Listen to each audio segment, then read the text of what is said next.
जय श्री राम दोस्तों, वॉक पे चर्चा में आपका स्वागत। आज की चर्चा का विषय फिर कुछ अलग सा हटके है और ये डेडिकेटेड है बिल्ड बैक बेटर भारत के लिए। आज दुनिया में मैन्युफैक्चरिंग की होड़ लगी हुई है और भारत भी बहुत हद तक अपनी मैन्युफैक्चरिंग क्षमता को बढ़ाने के लिए प्रयासरत है। लेकिन कहीं ना कहीं हमें ये ध्यान देना पड़ेगा कि चाइना की मैन्युफैक्चरिंग से चाइना का क्या हाल हुआ।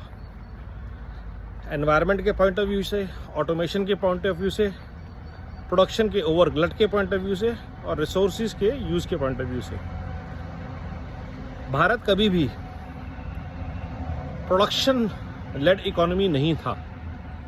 दुनिया में भारत का महत्व था as a services economy. Bharat एक सेवा प्रधान इकोनॉमी था, देश था, संस्कृति थी और आज से नहीं कई हजार सालों से एजुकेशन की सेवाएं, युद्ध ट्रेनिंग की सेवाएं, हर तरह का ज्ञान, हर तरह का ट्रेड, प्रोडक्शन को ट्रेड से वैल्यू ऐड किया जाता था, प्रोडक्शन से वैल्यू ऐड नहीं होता था, चाहे वो कृषि हो। और उसका सबसे बड़ा फ़ायदा ये था कि समाज का हर वर्ग नई नई चीज़ें करने के लिए मुक्त था, आत्मनिर्भर था। जो कारपेंटर था वो कारपेंटर भी था और फौजी भी था और कहीं ज़रूरत पड़ने पे किसान भी था। मल्टीटास्किंग थी। आज के ज़माने में बोले तो गिग इकोनॉमी थी। जब ज़रूरत जिसको पड़ती थी वो काम पे बुला लेता था। कोई तनख्वाहों का सिस्टम नहीं था। जो भी सरकार होती थी उसके ऊपर बोझ नहीं होता था। सरकार का काम था बेसिक सुविधाएं बनाना।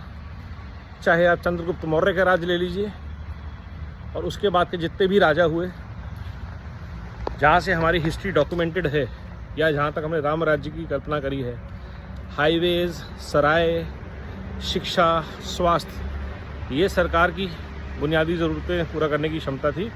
और बाकी सब चीज़ें जो थी वो प्राइवेट एंटरप्राइज चलती थी। बाटा सिस्टम था, ट्रेडिंग सिस्टम था, लोकल कम्युनिटीज़ की इकोनॉमीज़ थी।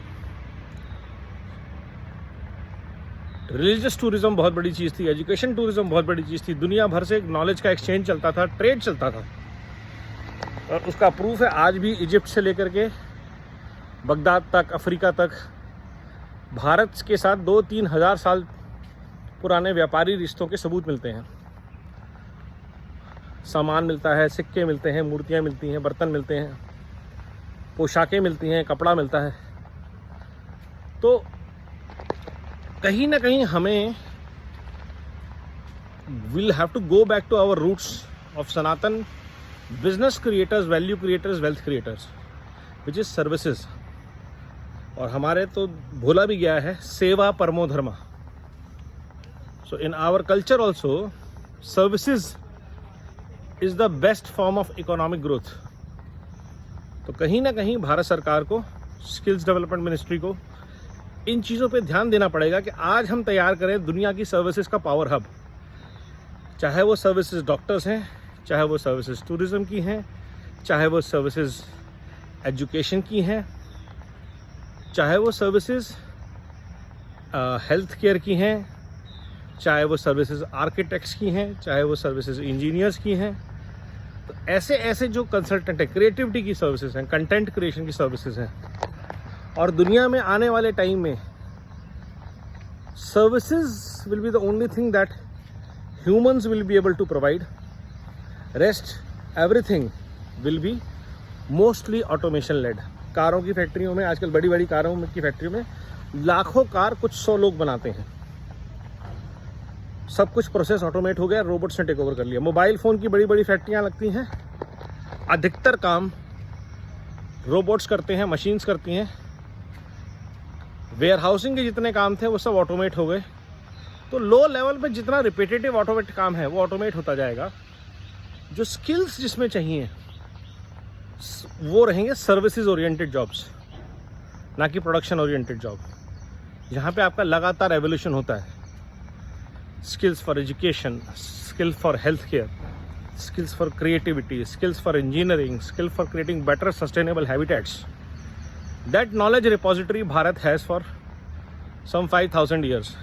Never forget, we were the first civilization today documented which has 5,000 years of living history today. Varanasi, as is often quoted, or Harappa, cities which had planned layouts of wonderful architecture, community living that even survive today.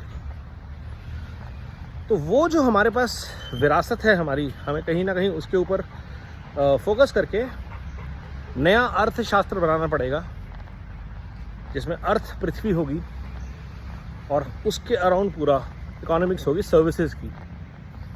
Production हमेशा resources को खाएगी. China ने अपनी factories को boost देने के लिए दुनिया भर में एक्सप्लॉयटेशन का, रिसोर्सेज का एक मायाजाल फंसाया, जिसको बेल्ट रोड इनिशिएटिव्स के नाम से जाना जाता है. हैवी कैपिटल इन्वेस्टमेंट की cement, raw material, minerals import करने के लिए हम वो शायद नहीं कर पाएंगे कभी, ना हमें करना चाहिए, क्योंकि वो हमारे संस्कार और संस्कृति के खिलाफ है. तो आज की चर्चा इस विषय पे थी कि should India, Bharat become global services hub? Do we have the capacity, skills, mindset, scalability to do that thing? I think we do.